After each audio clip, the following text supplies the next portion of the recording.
bigger than the in-person component. So it makes sense to cross-pollinate these audiences.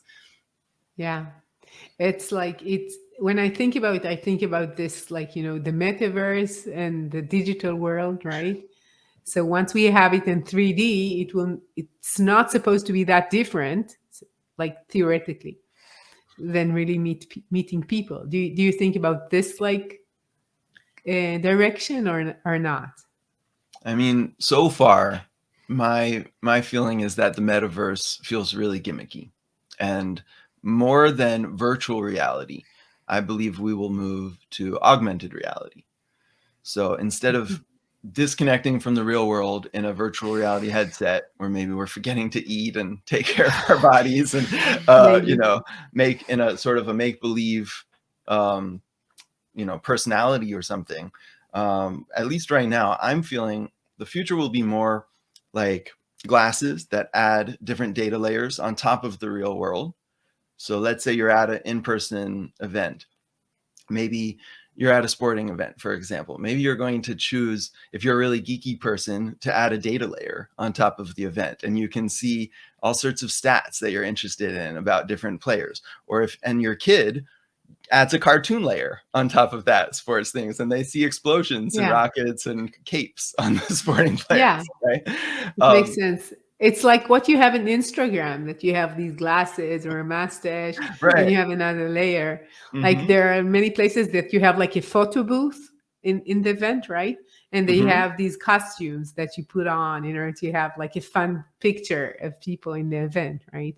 Yeah. So it makes sense. Yeah, and so you're walking around a conference hall, and you get all this virtual data on top of the doors that you're looking at, the different rooms or the tables. So before you know, if you want to enter that room, you can see how many people are in the room, what people rated that speaker in the past, to take your point, or the different data points about those sessions, about those booths. Or ideally, you're walking in the room and you see a group of people, and the person that has a similar interest as you lights up in a way, or maybe there's a glowing orb above their head. I don't know. I don't know what that's going to look like, but Yeah. I think it would be great to be able to say, hey, we have a connection, and it kind of breaks the ice already to be able to walk up and say, oh, you were targeted in my connections. And Yeah.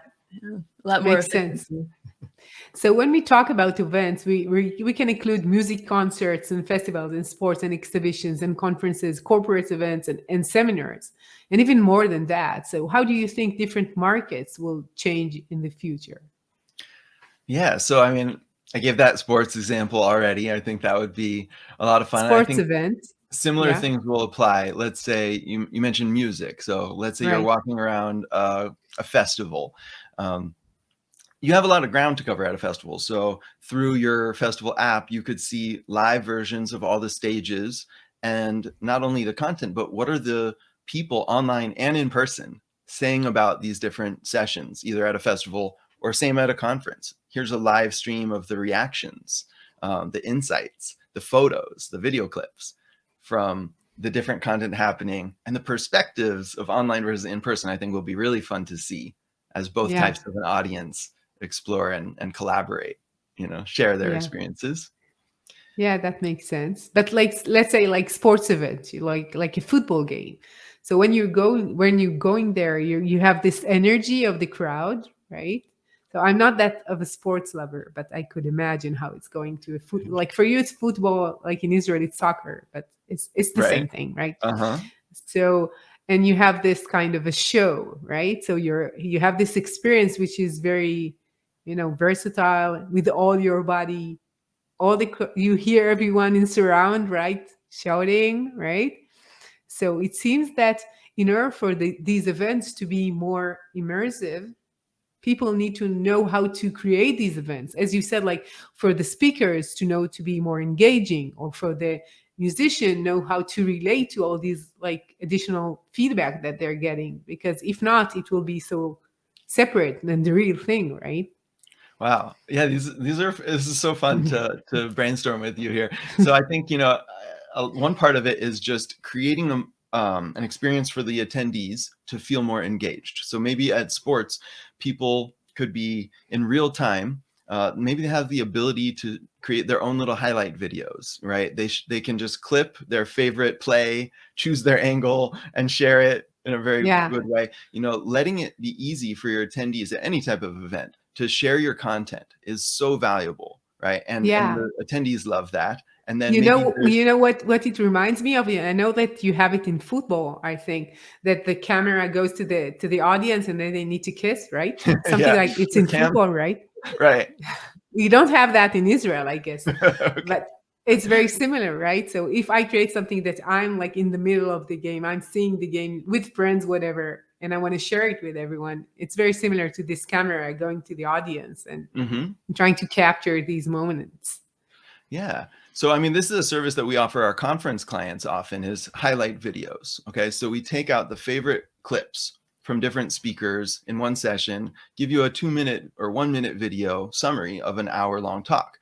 What I think the next level could be letting the attendees, you know, create their own ones very easily, so Yeah. that you're multiplying your content. Your content gets thousands of shares instead of tens of shares if you make it really easy for everybody to share their own Yeah. thing, customize it, make it very interactive, and then sort of collaborate on those. Yeah, Sure. it's like putting lighter fluid on brand ambassadors, just getting them out there talking much easier. Yeah. It'd be really It fun. could be great for testimonials or people speaking Mhm. about the event. And when I'm thinking about clips, I'm doing this show and I have like, 40 minutes each week, more or less, and just capturing what is interesting. It's so much work. Like Yeah. it's so much work. I can understand someone is doing a conference or they want to engage with people who are like less attentive or they don't have the time or they're bored like doing like everything, listening to all the talks and just want to get the highlights. So it's so important. There is hmm this application, I think it's called Blink, right? Okay. So they take a book and they summarize it for you, Yeah, For sure. yeah. right? So Blinkist is one of them. Is that different? maybe Blinkist, that's the name. Mhm. That's So one. Yeah. that's the It's right very name. popular. Book summaries. It's sort of the same thing. And yeah, so let's make it really easy to share. And maybe the next level is how do we let attendees uh, collaborate on those highlights? So let's say you're at a conference, okay? Sometimes in our conferences, we'll create shared note-taking opportunities. What right now it's very simple, like a doc or a Google Slides, okay? But Yeah. that could evolve so that you're adding in those clips, and then maybe there's a certain mind map thing. You can drill down to whatever detail you want, some shared decision-making processes. And let's really, especially in breakouts, workshops, high-level trainings, symposiums, make it so as an organization, you're showing, like, you're giving a path of here's the stated objectives for your breakout. We've got a small group of experts together. And so everybody knows that they're being really appreciated, right? That the contributions that they have are going somewhere. And then they get very passionate about being involved because it's not just posting a comment that disappears into the ether, but they're creating a white paper or they're making a Yeah. best practice guide or a Yeah. plan together. When you say that, two things come to my mind. First, when I do the summaries, nobody could read that, even me sometimes. But I do all these small drawings that makes me remember. So maybe